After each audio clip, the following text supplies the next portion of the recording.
बिहार में पहले चरण का मतदान खत्म हो चुका है और इस बार हुआ है इतिहास का सबसे बड़ा वोटिंग रिकॉर्ड 64.66% वोटिंग।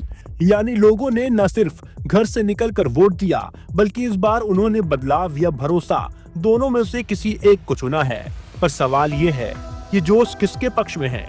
क्या बिहार फिर डबल इंजन के साथ जाएगा या इस बार जनादेश पूरी तरह बदलने वाला है? पहले चरण में 18 जिलों की 121 सीटों पर मतदान हुआ और सुबह से ही पोलिंग बूथों के बाहर लंबी कतारें लग गई थीं। मुख्य निर्वाचन अधिकारी विनोद सिंह जुंगलिया ने कहा, संपूर्ण प्रक्रिया शांतिपूर्ण और महत्वपूर्ण रही। कुछ छुटपुट घटनाएं को छोड़ दें तो बिहार ने एक मिसाल पेश की है। जब बात लोकतंत्र की आती है तो यहाँ का मतदाता कभी पीछे नहीं रहता।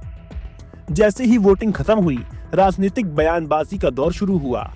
सबसे पहले प्रधानमंत्री नरेंद्र मोदी ने पोस्ट किया। उन्होंने लिखा, पहले चरण में एनडीए ने भारी बढ़त हासिल कर ली है। दूसरे चरण में भी एनडीए की लहर दिख रही है। उन्होंने साथ ही अपने चुनावी कार्यक्रम का जिक्र करते हुए कहा कि वह औरंगाबाद और भभुआ में जनता से सीधे संवाद करेंगे। दूसरी ओर जनसुराज के संस्थापक प्रशांत किशोर ने भी बड़ा बयान दे दिया है। उन्होंने कहा, पिछले 30 सालों में सबसे ज्यादा मतदान इस बात का संकेत है कि बिहार में बदलाव की ब्यार चल रही है। उनका दावा है कि 14 नवंबर को नई व्यवस्था की शुरुआत होने जा रही है। मतलब साफ है, पीके ये संकेत दे रहे हैं कि जनता परंपरागत राजनीति से थक चुकी है। वहीं एनडीए के नेता भी पूरे आत्मविश्वास में हैं। डिप्टी सीएम विजय कुमार सिन्हा बोले, लोगों ने विश्वास दिखाया है। डबल इंजन की सरकार पर लखीसराय को हॉट सीट बनाया गया था, लेकिन जनता ने विपक्ष को जवाब दे दिया है।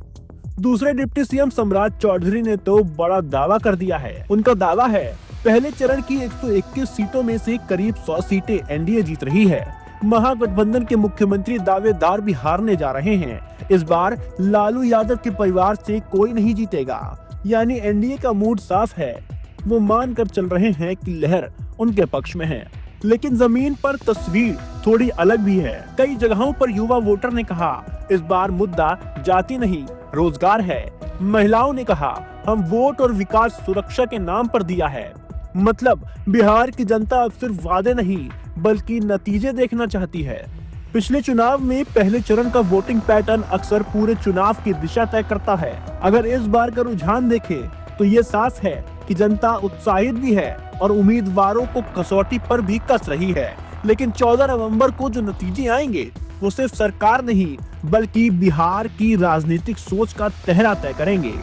इतिहास का सबसे बड़ा मतदान हो चुका है। नेता दावे कर रहे हैं पर असली फैसला अभी बाकी है।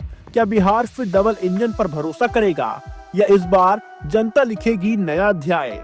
आप क्या सोचते हैं, हमें कमेंट में जरूर बताएं। क्या बिहार में इस बार होगा बदलाव या होगी भरोसे की वापसी? डेस्क रिपोर्ट, स्पष्ट वक्ता। शर्मा क्यों रहा? दीदी कितनी शाई है ना? वो तो है। दीदी अपने हर बॉयफ्रेंड से ऐसी ही शर्माती है। हाँ? प्रिया गोल्ड CNC, मीठे में नमकीन का ट्विस्ट।